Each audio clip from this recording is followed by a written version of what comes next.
Anyway, how's everyone doing? Okay, I take that as see a few nods. Some people who. Okay, before we get started, who is not going to participate with questions? Raise your hand if you're not going to. Okay, we have one person who's not. So everybody else will participate. So I'm gonna hold you to it. Okay? Yeah. That's how it's gonna work, folks. I'm sorry. I'll call you out. How many of us don't have any answers? And that goes for you guys in the back too, okay? All right. So we're gonna go ahead and roll with this, but this is the economic development mainly. We're talking about infrastructure, things that you probably don't get from the other workshops in terms of finance. We will talk about that. But we have 4 outstanding panelists. You came to hear from them. By the way, I'm Calvin Davis. I'm the District Director for the U.S. Small Business Administration. We cover 71 counties. We're a federal agency, by the way, and our job is to help and support small businesses and to enhance our economy. We have a lot of things we do. You guys heard about the PPPs. We do 7(a) loans, disaster loans, a whole bunch of stuff. And through our partners, we provide free services just like counseling, training, and a whole bunch of other stuff. Now, what about these great people we have on the panel? First off, we have my friend, they're all my friends, by the way, but Kelly Davila. Now, who is she? She is the Director of Regional Services for SPAG, the South Plains Association of Governments. I'm not going to give long introductions because I want them to talk about their own businesses, but she's been with SPAG, believe it or not, for 20 years, started when she was 10. And over the last 4 years, she's been over the nonprofit organization within SPAG called the Caprock Business Finance Corporation. She'll tell you more about it. She's a Red Raider graduate of Texas Tech. That is Kelly Davila. Next to her is my man, the legend, Martin Aguirre, who is the CEO of the Workforce Solutions of the South Plains. Now, a little bit about him, because it goes on. He's got so many accolades, but he's been the CEO since 2005 with the Workforce Group here. And under his direction, they've won 8 state awards. 8 state awards and a national award also, which you can get into. But that was with LEDA, through LEDA, things they've done with workforce training and development. Martin himself has actually received the National Ted Small Award for Excellence in Advancing Competitive American Workforce for the National Association of Workforce Boards. Now, that's pretty huge, so I had to get it all out. He's a member of many groups, committees. I could go on and on. It's amazing, his background. He's been on the local Chamber of Commerce board. He is the only negative thing in his bio. He's a Longhorn. He graduated now. That's all good, man. A graduate of the University of Texas in Austin, has a master's degree from St. Edward's University in Austin with a specialty in Human Services Administration. He completed the Governor's Executive Development Program, the University of Texas LBJ School of Public Affairs, Mr. Martin Aguirre. Next, I want to say this is a dear friend. She actually, we've known each other for 4 years. Amazing lady, and I just want to say that she is a woman-owned, recently started her own business, Adrian Cozart. And you may have heard that in Texas, we have the fastest growing segment in the country of businesses are women-owned businesses, actually African-American-owned businesses. And Adrienne is one of those, actually, African-American women who was brave enough to start her business. After 40 years of working in human resources, 27 of those years she was with UMC, University Medical Center here. She was the senior vice president of human resources. She was high level, top level, very proud of her. She has worked on many boards, including the Workforce Solutions Board of the South Plains, Girl Scouts of Texas and Oklahoma. It goes on and on, talking in school for women leaders, Lubbock Community Health Clinic, Children's Health Clinic, Goodwill Industries. It goes on, and she's a member of Delta Sigma Theta sorority, my sister's sorority from Omega, yay. And she's also, I think I want to point this out. This is important. She was honored with a plaque in her name that is permanently placed on the MLK Memorial located in May Simmons Park entitled Footprints of History for being a trailblazer in the Lubbock community. And that was in 2016. And she's got the Robert Duncan Award for community leadership, and it goes on and on. So she also has a master's degree in business administration and poli-sci. She's got her undergraduate, and she's also a doctoral student working on her PhD. She's working on her dissertation now as a doctoral student, working in getting that in human resources, I believe. Okay, last person, and not least, our assistant city manager for Lubbock, Mr. Eric Riano. He began his career in Levelland In 2008, as a city, many positions. He was the director of community development, assistant city manager. He was the interim director of economic development. He became the city manager in 2008 in Levelland, and Lubbock stole him in 2021 to become the assistant city manager here. Great background. He's gone to, from South Plains to Texas Tech. He's got degrees from West Texas A&M, and has MBA from there. You've gone to that same school, the LBJ School of Public Affairs, and a whole lot of certifications. So we have a very, very powerful group of folks here. First thing I want you to do, starting with you, Kelly, is to give us a 2-minute talk about what your organization does. Okay, sure. Yes, so I'm with the South Plains Association of Governments and Caprock Business Finance Corporation. That is a little bit confusing, other than to say we're kind of one entity rolled into one. We have a local government side where we work with cities and counties and small businesses. And then we have the Caprock Business Finance side, which specifically deals in SBA 504 loans. If you were in the earlier session, we talked about being a CDC. We're one organization with the same people. We just kind of have two sides of that. There's a lot of other programs in SPAG, but specifically the programs I oversee, regional services and economic development, our focus is small business financing and helping build up small businesses in this area. And then we also work with a variety of cities and counties in the area for things like infrastructure, basic community development, economic development planning, things of that nature. So SPAG, the South Plains Association of Governments, actually covers the 15 counties around Lubbock County. That being said, our Caprock side, our CDC, can go anywhere in the state of Texas. So we have 504 loans all the way in South Texas, Dallas, Houston, they're all over right now. But kind of our heart is right here in Lubbock. Our entire office is here, housed within the South Plains Association of Governments. We work with a lot of local lenders, so all of the banks in town, we have a relationship with them to work on the 504 side. And then what we've been able to do, take from that, and because of our position as a Council of Governments, SPAG, we have a great relationship with another federal partner besides just SBA, and that's the Economic Development Administration. And through them, we've developed a couple of different SPAG loan programs. So we have some that are just for small businesses that are here in the 15-county area. And then we have a couple that came out of the COVID-19 pandemic that actually cover the Panhandle down through the Permian Basin. So anything from working capital, equipment, inventory, if your business was impacted by the pandemic, or you just need working capital, leaseholder improvements, things of that nature, SPAG can help finance. All the way through on our Caprock side, we do 504 loans for commercial real estate and large equipment. So really helping small businesses in whatever way we can. Thank you, Kelly. Martin?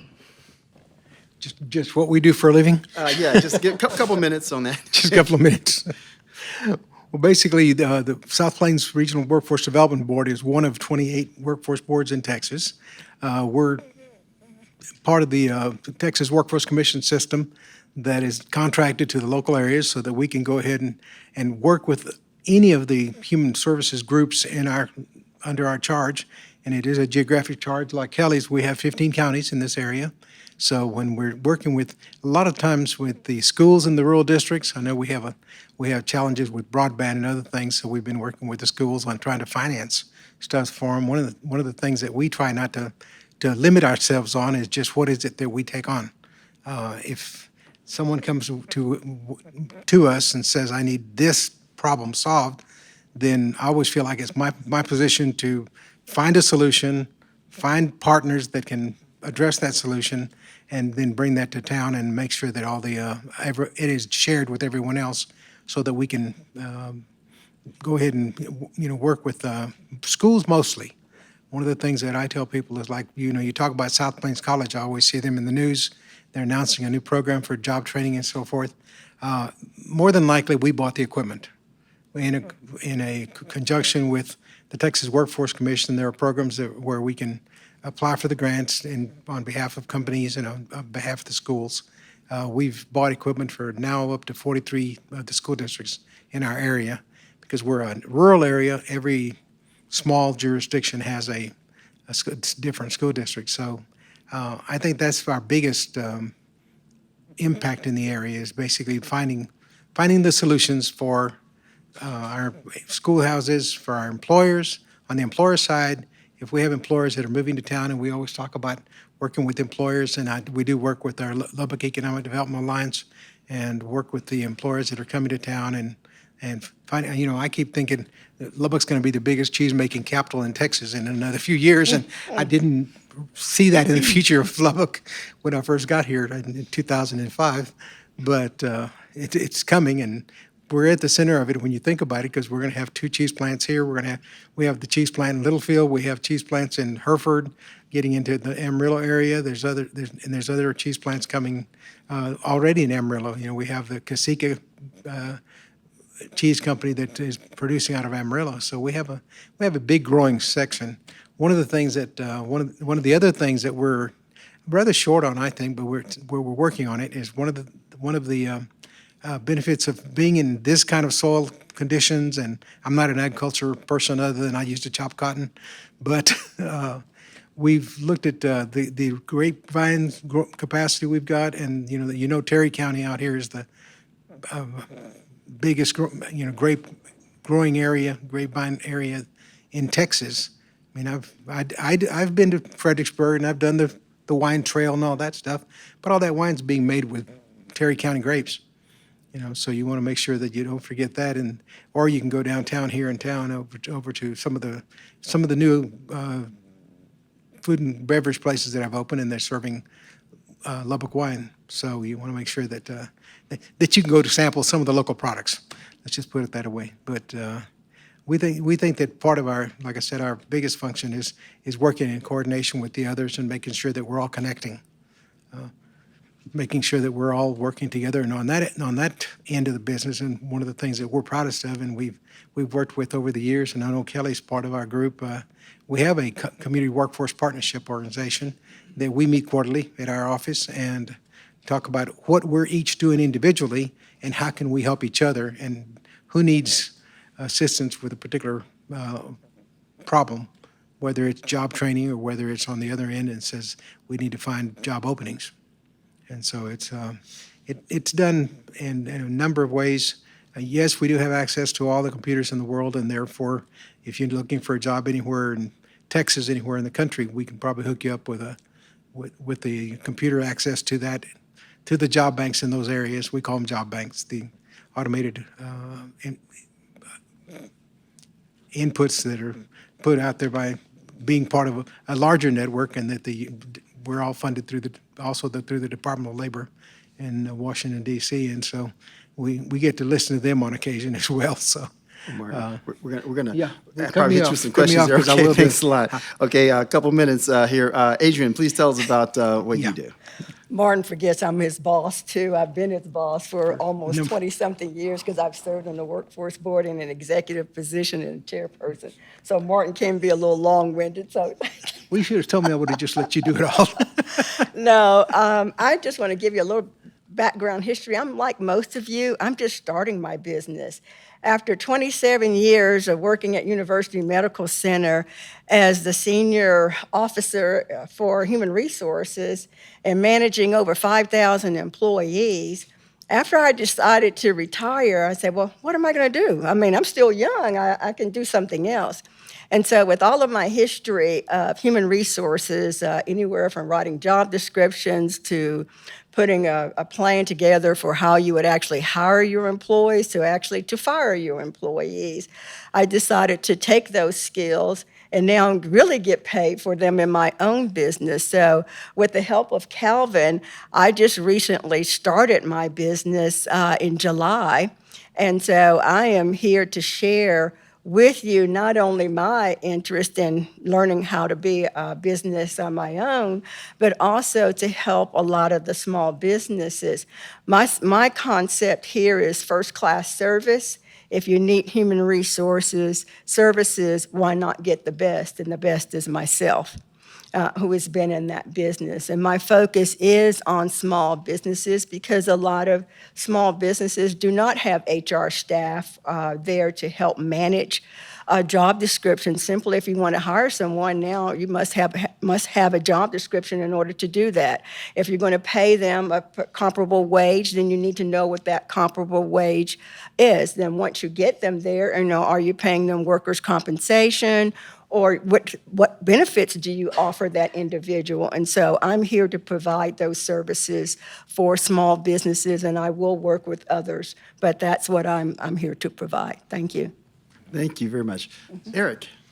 Just to give you an overview of the city of Lubbock, and it's really a bird's eye view of the organization. So we have a 7-member city council, 1 mayor elected every 2 years, 5 or 6 city council members elected every 4 years, and they in essence do really 4 key things. They appoint a city manager, appoint a city secretary, a city attorney, then they appoint the various boards and commissions, which we have in the neighborhood, I believe over 50.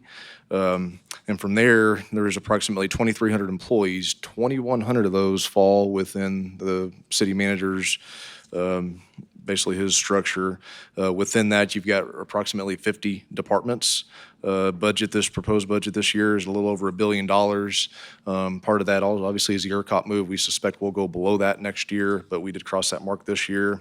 As far as our senior management team, which I'm a part of, you have a city manager, deputy city manager, 3 assistants with 1 vacancy at the moment, and we have a CFO. My responsibilities specifically are geared around public works, so think about water, sewer, solid waste, traffic, engineering, which is development services, new construction, we get involved. So the various toot and totems they're building currently, we're part of that process and helping them look at things like drainage and that sort of thing. We also have capital projects, stormwater. I also have the other part of that is development services. So this past year, we had nearly 2,700 building permits. So you talk about interest and growth in Lubbock, it's there, it's tremendous. We've never been busier, so it's a very exciting time to have the opportunity to work with development services and doing everything from building inspections to planning to rezones. Currently working on the Unified Development Code. Then the enforcement piece of that is code enforcement, which falls under my umbrella. And then I also have 1 internal service department, so my customers for that department are internal facilities and everything from, you think about the new patrol subdivisions that were built from the police side, the new police headquarters, the Fire Station 20 that's being built, the public health building, we're involved in all of that. So it's a very exciting time. And maybe more so the reason I'm here today is I've also had the all other duties as assigned piece of it is job training with the American Rescue Plan Fund. So I'm getting to kind of use some of my economic development, workforce development experience there. It's been a lot of fun, and I'm looking forward to sharing some data there and information that hopefully will be helpful to you and helping you in your small businesses. So with that, I'll cut it short. So. Well, thanks a lot. So I'm going to first off deal with the economic development part of, say, lending, and then we're going to talk about workforce, because you can have great businesses, but without a good workforce, you really can't deal with it. And on a side note, Ms. Lestone is here, and she works with Innovation Hub, and I'm going to tell you, they do a lot of great things with grant programs for innovation. So we'll probably get a question for you within this whole process. You would have been up here, but we kind of came late, okay, to you. But first question goes, really, this is going to more Kelly and also to Eric. You guys knew that the city of Lubbock and many cities and counties receive CARES Act money and American Rescue, ARPA money, American Rescue Plan Act funds. So I'd like for you all to tell us what was the result of the CARES Act funding that was given to to be distributed to small businesses, and also what's going on with the ARPA funds for small business financing now. Sure. You okay? Want me to start? Okay. So the first thing, back when CARES Act first rolled out, right part of the pandemic in 2020, the South Plains Association of Governments, as I mentioned, already operated a loan program for this area that was originally funded by the Economic Development Administration. Part of their initiative with the CARES Act dollars was to fund some COVID relief financing. So we developed in our office, we were funded to loan $4 million in this region to small businesses businesses, and that was marketed as CORE. We've got some information at our table down in the area, but that is basically a COVID relief loan program. The initial dollars that are lent out are lent at a very low interest rate. It was very much working capital based to help businesses stay open. You know, early on in the pandemic, we had a lot of closures. That was the impact. As we've kind of moved forward from that initial shock, there's been a lot of inventory, labor, those types of issues that have affected small businesses. So we have working capital loans that are fixed for a period of 10 years. Our interest rate is usually between 3 and 6% on those for COVID relief. Under $100,000 were not collateralized, so it was a really simple process to get dollars in the hands of small businesses. We actually got through our initial $4 million last month, but have been approached by the EDA to re-roll out that program this fall. So we brought all of our information for CORE, so it's not over yet. We operate that program in the SPAG region, but we also operate that same program in the Panhandle and the Permian Basin. So if you're from one of those areas, or you have branches or markets in that area, or just know another small business owner, that's available there as well. And so those were businesses impacted by the pandemic directly. One of the things we did as SPAG, besides operating our own program, those were loans. A lot of our cities and counties received CARES Act dollars and now ARPA dollars. So we helped a lot of our rural communities develop initially small business grant programs, but also small business loan programs that really depended on the community, what they wanted to do with that. So we've done that throughout the region. So whether or not you're Lubbock based, if you're based, say, in Plainview or Levelland or another community in the region, they may have had or have currently a program that was either funded CARES Act or ARPA.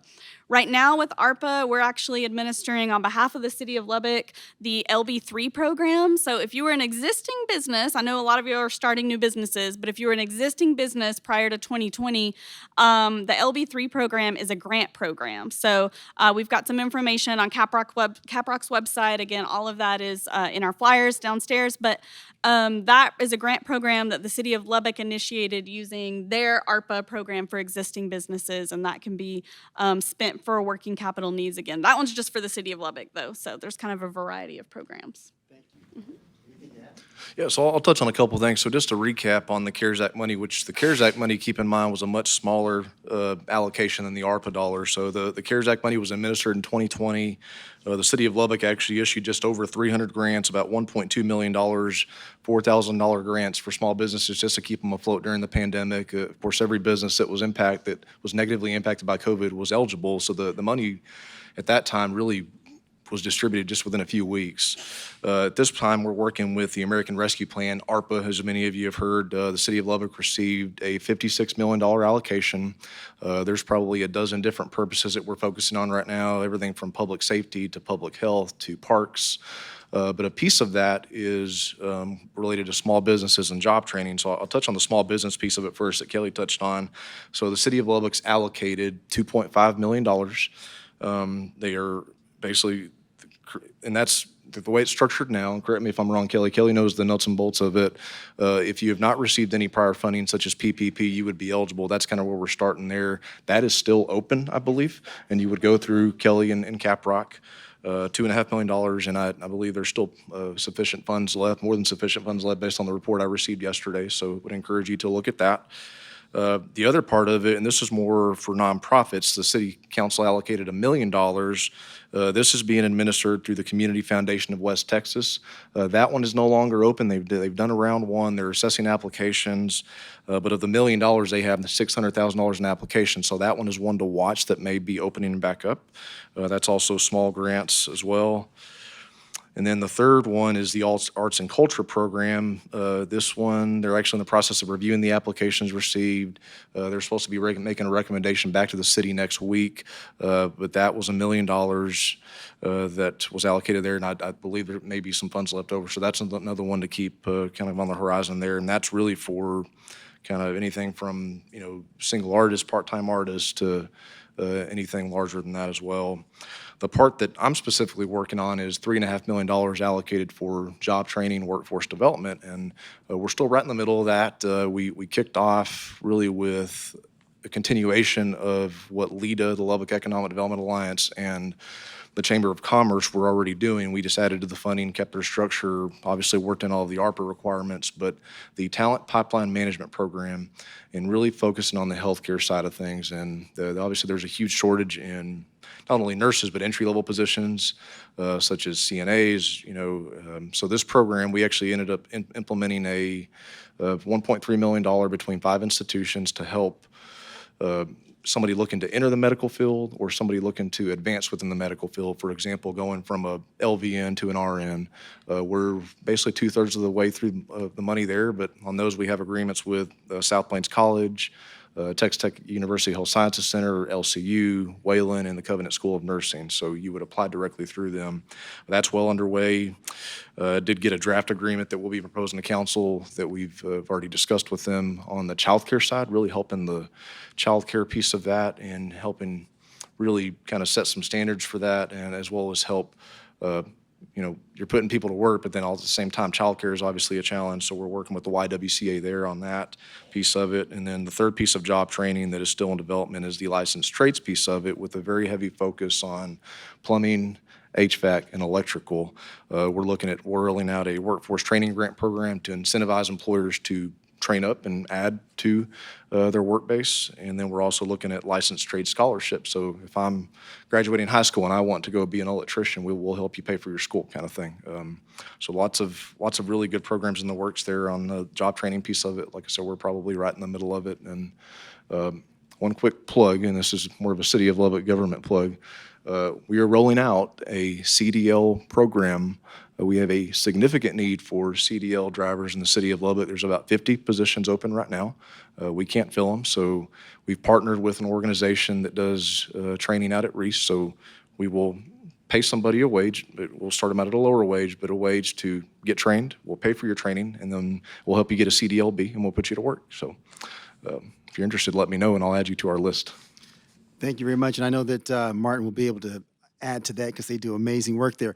I wanted to ask one more question. I'm going to open this up to you guys in a minute after you guys talk. But one thing that we need to look at in economic development is infrastructure. Of course, I'll just say this, having served on the SPAG board for 6 years, leader board for 7 years, I know that you, young lady, write a lot of grants for municipalities. I'm talking about from healthcare to with sheriffs, police departments, because you need all that to make a city work and for economic development, and that's what SPAG will do. You're one of, I think, 7, how many councils of governments are there in the state? 24. There are 24, and they're one of 24. They do an awesome job. Just wanted to give you a plug for that. But let's talk about Lubbock itself. Let's talk about what's happening here. I mean, we know Laprina's come, and the governor pointed out that the goal that they told the governor's office, they want to make 500,000 pounds of cheese a day. I don't know where the cheese is going to be stored. I don't know how that's going to work out, but we are going to be cheesy here in Lubbock, okay? But the other part is that LEDA provides funding for workforce, bringing in companies that are going to hire folks, and those are those incentives. They also give money for other things, but mainly for economic development. We don't have a downtown. People complain our downtown isn't pretty enough because most cities that have prospered, number one thing is a good downtown.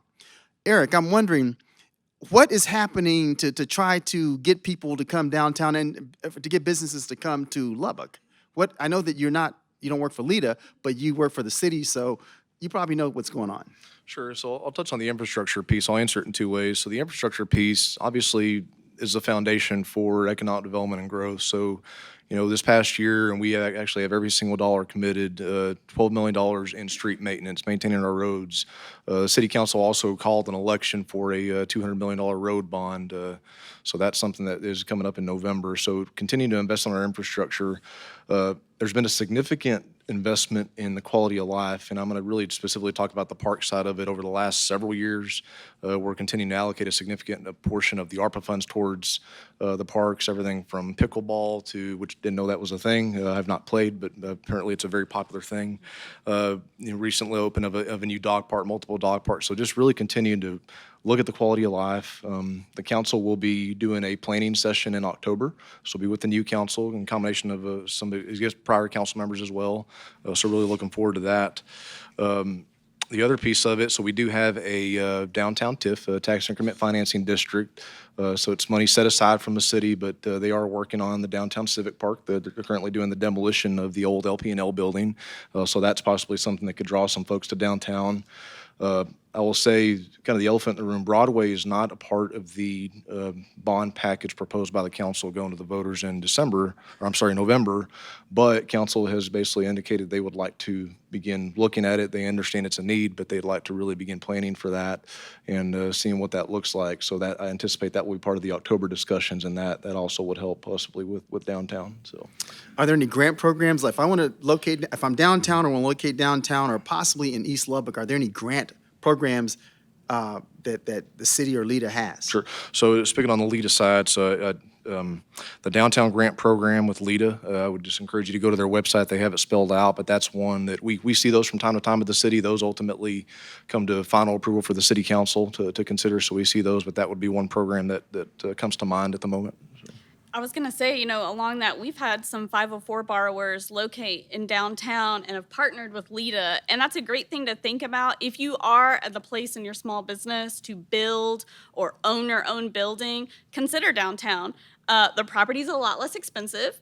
You've got a really neat historic building. If you've driven down on Broadway into Electric was one of our borrowers. It's a gray building. They did a beautiful job restoring a historic business. They're a building. They're a growing small business, but they thought, let's be downtown and kind of help be part of that. And they partnered really great with LEDA to do some of the facade and upgrades as well. So, don't just think, South Lubbock or Milwaukee. That property can be very expensive. It's a great area, but downtown is really kind of changing and evolving, and it's really nice to be the first ones down there. Yeah, so the permittable grant, you can get up to 100,000 matching funds, 10% of what you put in it, and you can get up to 25,000 on a facade grant to improve your facade. So it's really something happening downtown. If you know someone looking to do that, please pass the word on and go to the LEDA website to get more information. Now I gotta just switch this over on workforce.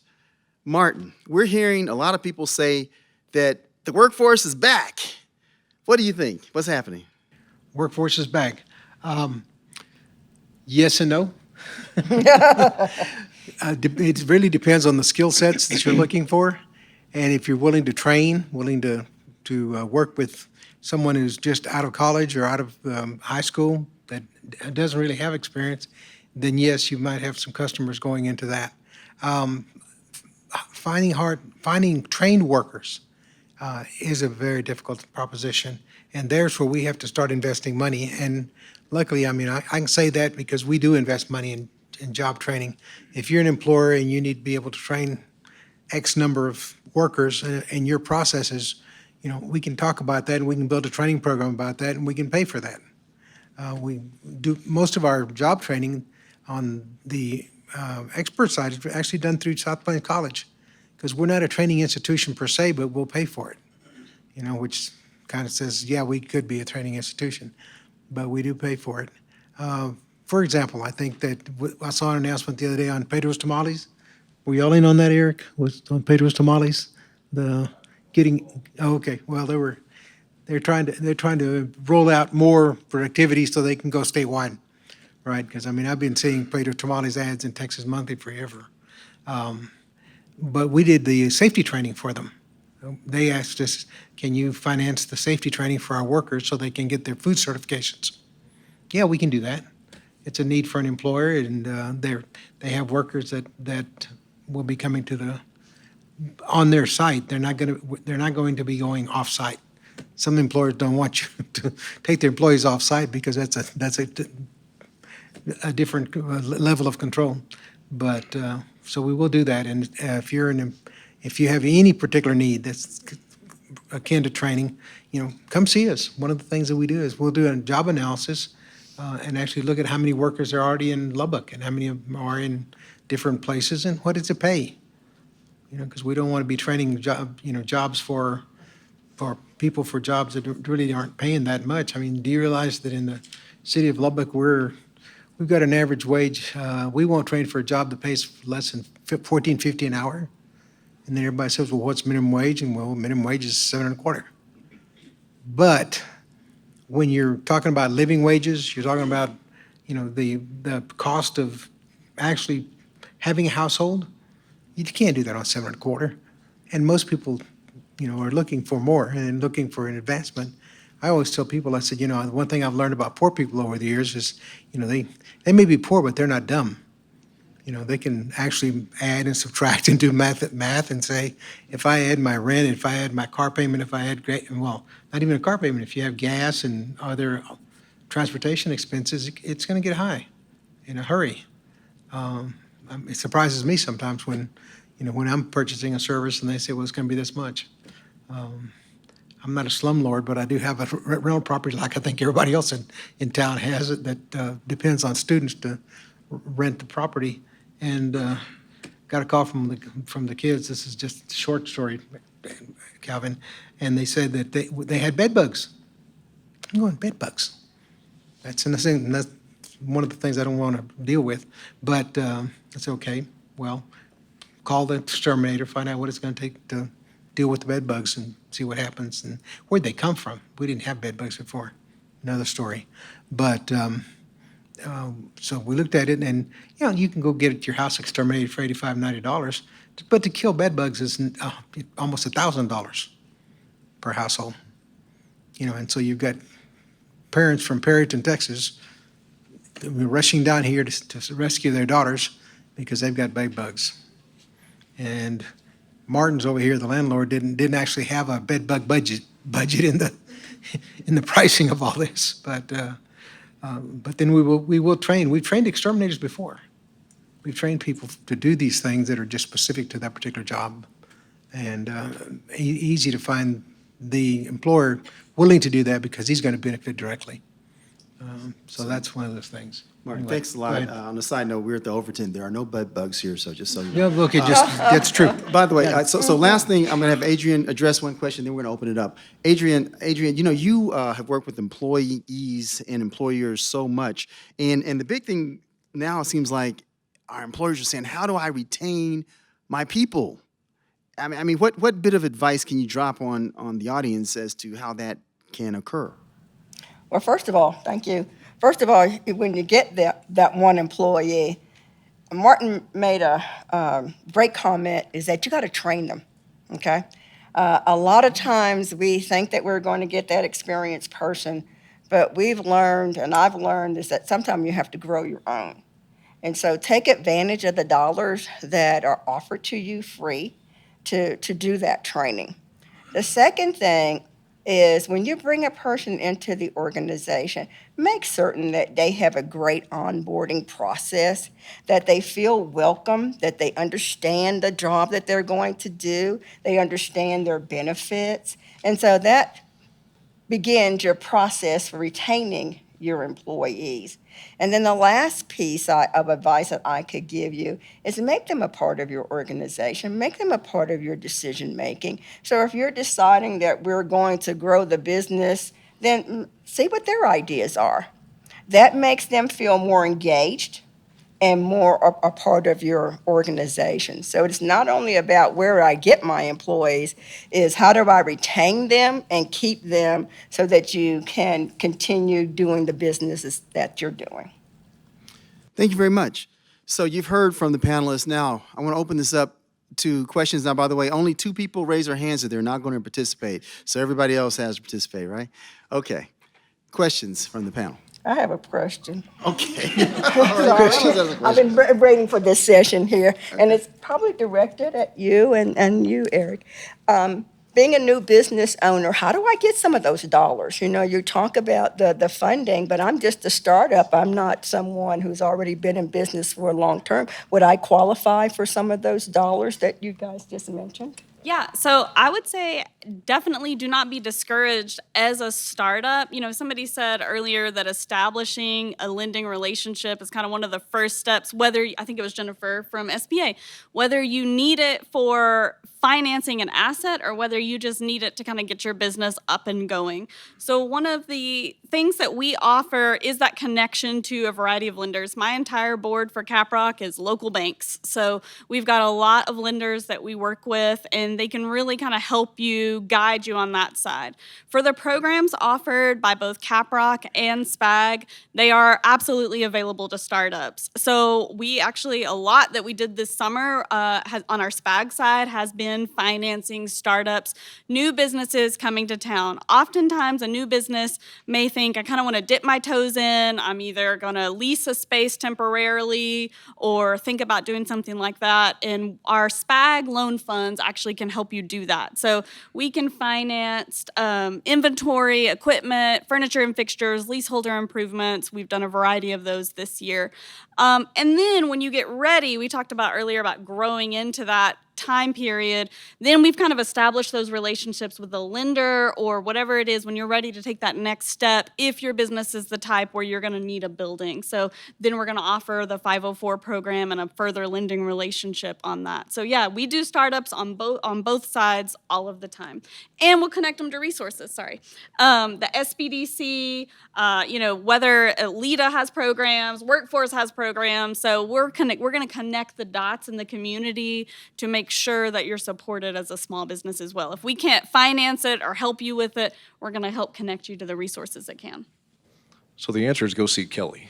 Yeah, no, that's okay. Let me kind of expand. So I think when you talked about the funds, they talked about the ARPA money. It is my understanding that you had to have been in business prior to the pandemic in order to qualify for those funds. I know CARES Act kind of had that too. So I think on that part, yes. But what everything Kelly said is correct. And if you all did not get to participate in the former workshop that was in here on finance, of course, SBA, we have a lot of products, but we have something called the microloan. I find that many people have trouble starting and they don't need the big loans. The banks won't do a lot of these large loans. So we have a microloan program through a group called People Fund, up to $50,000. They also do our another program called the Express Program, which I can go up to $350,000. They have a lower requirement in terms of assets to come in. Now, you still need to come in with skin in the game. The challenge is that most people don't have the money. You got to have put something into it typically. Okay, that's a big challenge. But I want to plug for SBA. People say, why would I go SBA? We're going to give you a longer term to pay it back. You go to a bank, I need, 100,000, whatever I need, or line, whatever you need. They're going to say, pay it back in 2 years. We're going to give you 5 years of working capital, 7. We can give you the life of an asset if it's 10, 15 years, and we'll give you 25 years on a 7A and a 504 loan, which is really great because 504 loan, you get half of it's paid by a bank. About 40% is paid by SBA through CapRock or one of the 504s. You only come up with 10% typically, maybe 15. It's a great program if you're buying real estate or a fixed asset. I said a lot, but I'm going to tell you, remember SBA, sba.gov. Go on our website. You can find great information, okay, on all these programs. The microloan program, we have the representatives here from People Fund. Go check them out. Yes, Celeste. I said your name wrong. I'm going to stand up so I can talk to everybody. I'm going to put a plug in for the Texas Tech Innovation Hub. We create startups. So it doesn't matter if you walk in the door with just an idea or a company that's already been created, as long as you haven't raised more than $250,000. You can come in. We have grant money available for prototypes, for office space. We even have an accelerator, which Pebble Plan graduated from our accelerator. And that's a $25,000 grant, but more importantly, it's mentorship. We have a network of 53 industry mentors, everything from patent attorneys to people who have IPO'd their company and taken it public, who are our mentors. And so if you come in and you get in our programs, we will plug you into those mentors, so I think we can help you. And you can be a community member, you can be a Texas Tech student, or faculty and staff. We help anybody because a big portion of the money that is funded from the Innovation Hub is LEDA money. So the Lubbock Economic Development Alliance funds the hub, and those are grant funds, so that's, you don't have to pay those back. And then do you want me to talk about SBIR? I want you to talk about it all because this is so important. This is one of the best kept secrets in Lubbock, Texas. Go ahead. Yeah, so I am a serial entrepreneur, and I would have saved myself a lot of money and time had I known about the Innovation Hub before I started working there. So.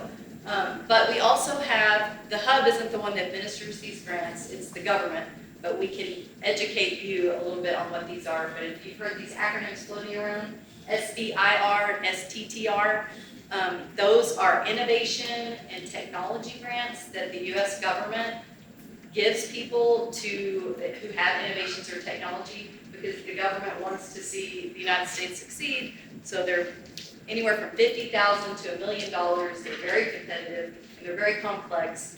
But one of them, the STTR, you have to have a faculty member connection, but SBIR, you don't.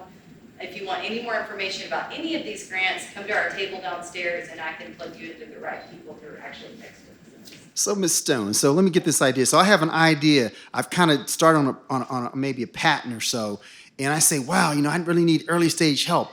I can go to you guys. You can then maybe get a transfer grant as a small business to help me get that thing started. And even when I'm trying to develop it more to commercialize it, I can get an SBIR grant. That's possible, yes. Those are No, we're going to hold you to that. We want that. No. Yeah, the SBIR grants, like I said, we don't administer those, but we can plug you in with the individual who's the expert at Texas Tech. Those are very complex because they're dealing with innovation and technology. But if you've got, if you want to start a new business and it's not innovative necessarily, we can still help you. We can at least plug you in. And a lot of these services are amazing because they're free. And same thing, you just walk into our door and we can show you around and talk to you about how we can help you. We even have a weekend, at the end of September, it's called Red Raider Startup.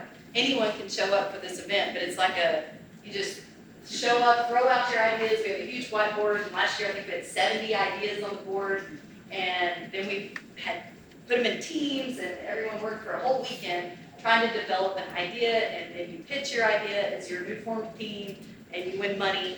And so it's just a fun way to get people excited about becoming an entrepreneur. Because let's face it, if you're not an entrepreneur and innovator, that's okay, but we do rely on those people for change. And where are you located? The Innovation Hub is on 4th Street, close to Quaker. It's between the Health Science Center and Quaker. It's the big Texas Textile building on the south side of the street from 4th. So. Awesome information. Wow. Great. Give her a hand. She just popped in and did that. All right. Okay. Questions? Yes. I have a question related to the workforce. So we have a lot of entrepreneurs here, and I'm wondering, are there voices or is something coming where workforce will start to help entrepreneurs start businesses? Right now, it seems like we make an entrepreneur spend their money or borrow money, get to the point where they grow, then they hire somebody. Now workforce can jump in and help with training. But if we plant seeds earlier on to get those businesses stronger, faster, they'll hire people faster. Is there anybody thinking along these lines in the workforce board? And if so, who can I talk to about that? Can I, Tracy, I think, no, he was a former SBDC counselor up in Amarillo. Amarillo has something I think is pretty amazing that I've been trying to push here, and I'm going to say this out loud. You guys are ahead. You have an incubator, that Enterprise Center. They incubate businesses. They start them, actually get the challenge they have for business plans. You get up to $100,000. And that's helping to grow those businesses that actually have done great things. We don't have that here, but I think we have folks in the room who may be able to help promote that. Is that the kind of idea you're talking about, maybe incubating and growing? No, I'm actually talking about workforce development money, because the way it is right now, business has to get to the point where they're hiring a person. But there's a lot of single-person businesses who are doing really good work, and if they had a little bit more money up front, or even just training, they could get to the point where they could hire that first person maybe a year faster. And now we have more employees because we have more employers. And I wonder if anybody in the workforce world is willing to plant seeds in small businesses to grow a crop of employees 2 years from now. What we've done with growing jobs has basically been working with the schools on the types of jobs for the future, things that are we see coming on the horizon, but we need to have courses also developed for the particular jobs, and then talk about, if once they have the human capital prepared for that, then we can finance the courses. We are not usually giving money to employers, and we actually don't really give money to trainees. We give the money to the agent or the agency that's doing the training so that we can help that be catalytic in that fashion. But, I've been doing this since 1971, and I have yet to give employers money for training themselves or someone else, but we will train the schools on the occupations from the development side. If a community college was to have an entrepreneur training program, that's the kind of thing that workforce would fund. And we could support your participation in that course, yes. Yeah. And but before you think we're God's gift to the world, there's a lot of criteria for actually qualifying for that money, because a lot of our money that's used with that kind of effort is income-based. So that you do have to prove that you're poor, and you have to prove that you don't have the funds and all that type of stuff in order to be able to qualify for it to come from the federal level. Okay. Kelvin, I need to interject. Sure. The Texas Tech Innovation Hub is an incubator. So we do have companies, early stage and startup companies that we incubate, grow. So we're at a space though, which is a great problem to have, but they're going to build out Research Park around the hub and hopefully have many more buildings like that. Thanks for that tip. I was aware of that, and that's great. You guys are doing amazing job over there. The incubator, I think West Texas A&M, they are like manufacturing and so forth, which is really needed too. But thank you for that point. Questions? Yes, Vicki. Probably for Kelly there. Vicki, would you tell them who you are, because you're a pretty important person here. I'm Vicki Loyola Sukin. I'm a real estate agent here in Lubbock, but I'm also on the board for Lubbock Housing Finance. Yes. Okay. And I'm always thinking ahead, and I came to the earlier session, and the guy said, if you don't need money, you shouldn't borrow money. But I know we're in the real estate business, and it's going to hit for us, because we can already see it slowing down. We manage a lot of properties for investors, and they're having issues collecting rent. That's going to affect us being able to pay back our bills and our debts. So is there any money out there for existing businesses? Yeah, so all of our loan programs are for both startups and existing businesses. It looks a little different. If you're a startup, like we were talking about earlier, you're really kind of selling the lender and our organization and the SBA on the idea and on how that business is going to perform, whatever that market is. If you're an existing business, and we have a variety of programs, obviously our 504 program is more for real estate and large equipment, but our working capital loans and our core loans are specifically designed to help businesses with exactly that. What do they need to stay operational in a downturn? In fact, our COVID programs were designed exactly just for that, to help businesses with low rate fixed financing to kind of keep them going in a turn. So early on in our core program, we had a lot of restaurants, right? Restaurants were closed or had reduced capacity, and so we were able to give them. I'm really proud to say, initially the EDA said to us, 50% of these will close. We don't know what the market is. You're going to have so much loan loss. We really have not seen that in this area. We've had some small businesses that took out COVID money from us in 2020 or 2021 and have already paid us back completely because they got what they needed to get over that hump and kept going. So working capital, equipment, inventory, all of those things are available for existing businesses as well. What we're looking for in existing businesses, how have you performed? Obviously, 2020 and 2021 are a little bit of an outlier. So if you have a history, what did it look like before then, 2 or 3 years before the pandemic? What's kind of your future outlook for the business and the market? But really, we're looking at how have you been performing already. So that's more kind of what we're basing our lending decisions on for existing businesses. And regarding the $2.5 million allocated from the ARPA dollars for small business, so most of that allocation is still available. SPAG is still taking applications, even though it's geared currently around folks that have not already been assisted. So if you've received PP, in essence, you're not eligible. We are still taking those applications in the event that there are sufficient funds. So even if maybe they have received prior assistance due to COVID, being impacted by COVID, I would still encourage folks to go ahead and submit and get their application in the event that council comes back in and changes that later to where, okay, we tried to give it out and now we're having to kind of loosen the criteria to get the dollars out. So that's one piece of it.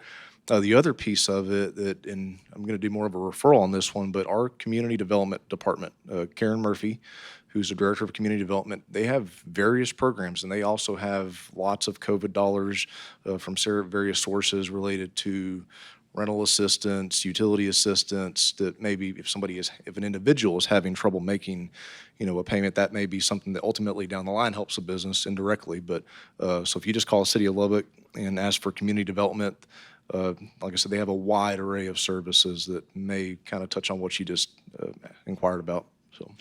So on this, the HARP, is it a HARP program, what was talking about that still running left over? This is the ARPA, and this is basically through CapRock. That's the Lb3 Lb3. grant program. So you have to be inside the city limits of Lubbock. But I think what's really innovative and what Eric's talking about that the council really pushed is, SBA did an amazing job during the pandemic of hitting businesses through PPP and EIDL. There were still businesses that slipped through the cracks. And so now what Lubbock's tried to do is really prioritize those that kind of slipped through. So maybe you work your business out of your home or you're a 1099 contractor or something like that.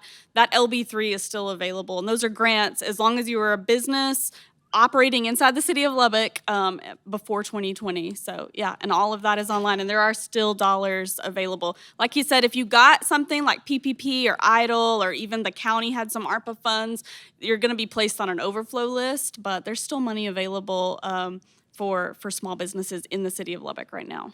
And Kelly, do you remember the range? I know it depends on gross revenue, but the range of those grants? Yeah, so a business is eligible for between $5,000 and $20,000 in grant funds, and it's going to be based on your revenue. So we collect a tax return from 2020 or 2021, and we're going to be looking at your gross revenue. So the smallest gross revenue is going to be looking at a $5,000 grant, all the way up to $20,000 is the max grant. And those are grant funds, so again, can help really kind of get through a hurdle. More questions? Do not to be shy. Okay, so I'm going to give a chance. Now, we have about 4 more minutes, so I'm going to give everyone a chance to give a closing 1 minute. 1 minute. I'm going to give you a warning, closing statement. So whoever wants to go first, please do that. Go back in order? Okay. I guess the biggest thing I would take away from this, I haven't talked too much about 504, but we do have a table, so please come talk to us. We're in a rising rate economy right now, so if you own a small business, been thinking about owning your own building or land, I'll just tell you right now, the 504 rates are below 5% right now, and that's fixed for 20 or 25 years. So don't let that be a hindrance or a stop. At least look into it. I really thought at the beginning of the pandemic, we were like, oh, we won't do any 504 for a while. We've been busier than ever. So, if you own or operate a small business, you already have that spirit, that innovative, go for it, take those steps kind of spirit. And so I do want to just say that those options are available. But what's really nice about this community and this area is that there are programs and resources, and everybody plays together. So, everybody that's here presenting or sharing information wants the best for our small businesses. So there's support. You just have to kind of go out and find it and take advantage of it. 1 minute, Martin. 1 minute.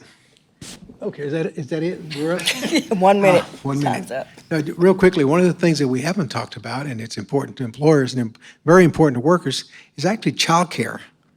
And I know y'all are saying, well, this is a working crowd, but childcare, all your employees with children are looking for good childcare, and we're having difficulty actually locating enough childcare slots. We have plenty of kids that need childcare. So if you have any way to talk to us about developing a partnership with your company and our child care funds, we'd be more than happy to talk to you about that, okay? Because I think that that's really important. We do have in other parts of Texas employers that have actually supported child care centers at their facility. So, Thank you, Martin. Okay, Adrian? Just one thing I want you to walk away with is if you have employees, no matter the number of employees that you have, remember there are rules and regulations that you must abide by. And if you're not aware of them, a person like myself can help you do that. And also if you're going to be hiring someone, and do I meet the criteria from a legal standpoint of managing those employees? That's something also too that you can contact me with. Thank you. Eric? So a few takeaways. So one more quick plug. So the small business grant, again, there's sufficient funds left. Go see Kelly. Number 2, if you know of somebody that is looking to enter or advance within the medical field, LCU, Wayland, Texas Tech Health Sciences Center, There's some funding left with Covenant perhaps. SPC funds are expended, but have them reach out to those specific schools for $2,000 scholarships. The other piece that is anticipated to be rolled out soon is regarding plumbing, HVAC, and electrical is the workforce training grants to help businesses, as well as the licensed trade scholarships.